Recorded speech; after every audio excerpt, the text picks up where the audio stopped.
My name is Rachel, I'm 37, and for as long as I can remember, I've been the stable center of our little household. My husband Mark is a good man, 45, steady as the road he drives for a living. He earns well, we live comfortably in a sunlit San Diego bungalow, and there's a gentle predictability to our days that used to feel like home. Lately, though, his long hauls have stretched further, and the quiet of the house has started to press against me. I told myself I was simply lonely, that I missed the warmth of him, but the truth was more complicated.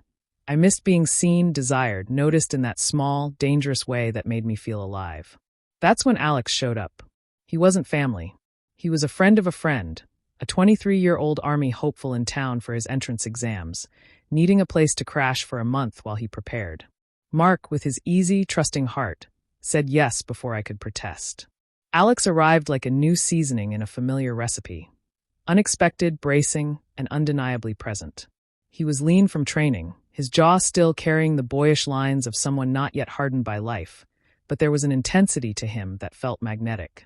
He was polite, earnest, and embarrassingly attentive to little things, holding doors, helping with dishes. And that was the thing, he saw me. Not in the clinical way strangers do, but with the small pinpointed notice that said he was actually paying attention. The first week passed in small, harmless moments. He asked for tips on studying, I offered coffee and sandwiches. Mark disappeared on a run, and the house hummed with a new electricity. It started as teasing, a stretched-out laugh at something I said, a lingering look when I reached for a spice jar, but it didn't stay small for long. I caught him once watching me fold laundry. For a second his eyes met mine, and something unspoken clicked between us. It shocked me by how thrilling it felt. I told myself I wouldn't be the kind of person who tested boundaries. I told myself that curiosity and loneliness were lullabies, not invitations. But some nights when Mark's truck lights disappeared down the street, I found myself making small, calculated choices. Wearing a slightly softer blouse, lingering in the kitchen while he dried dishes, letting a conversation stretch a second too long. He responded with a kind of reverence that made my heart stutter.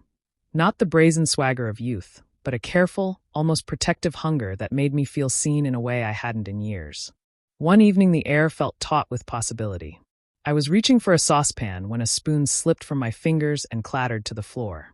I crouched, letting the moment hang between us longer than necessary, and when I straightened up he was a touch paler, his hands fidgeting like someone rehearsing words he wasn't ready to say. He excused himself awkwardly, and I felt a thrill that bordered on guilt.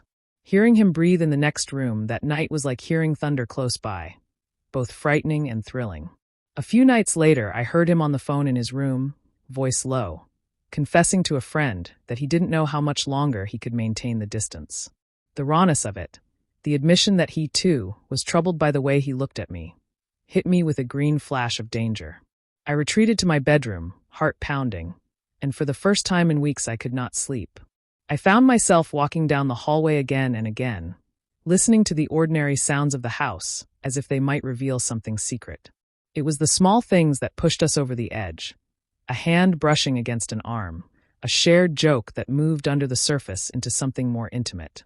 One late night, when the moon painted silver across the living room, I asked him to check a leak in the guest bath. He appeared at the doorway with a towel in hand, the tension in his shoulders like a wire ready to snap. We touched by accident, our fingers barely grazing, and the contact felt like a match struck.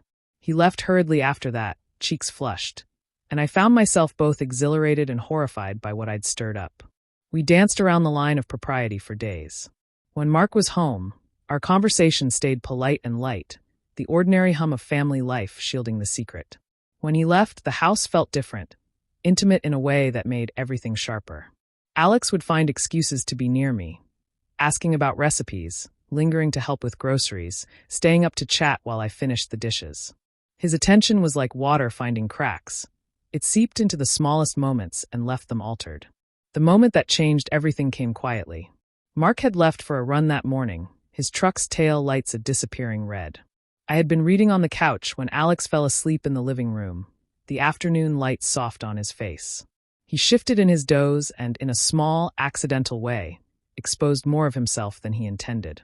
I felt something hot and complicated coil inside me, protectiveness, desire, shame. I moved to cover the blanket over him, and the brush of his skin as I tucked it felt like crossing a line I had been circling all month. He stirred awake, caught my hand for a heartbeat, and everything lodged into a sharp, inevitable choice. We talked that night, and the talk was the most dangerous part. Not what we did in the dark, but the confessions we offered in the light. We admitted aloud that what had begun as loneliness had become something else, a mutual, complicated temptation. We promised none of it would be easy. There were consequences, unspoken moral weights, and the messy reality of the life I had built with Mark. But being honest felt like removing a veil. It both terrified and freed me. In the days that followed, we navigated the impossible.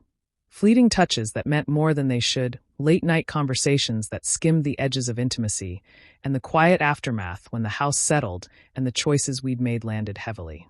I don't pretend I had it all planned. I was searching for something I'd lost, the feeling of being noticed, desired, alive. What I found in Alex was a mirror, reflecting a part of me I'd let lie dormant.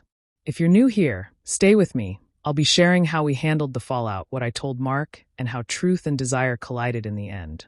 This isn't a confession to be proud of or a plea for forgiveness. It's an honest, messy story about what happens when a life's quiet edges are nudged and a woman remembers how to feel. Tell me what you would do. Would you listen to the ache and see where it led, or would you guard what you already had no matter the cost? And if you're drawn into this kind of drama, hit subscribe. There's more to come.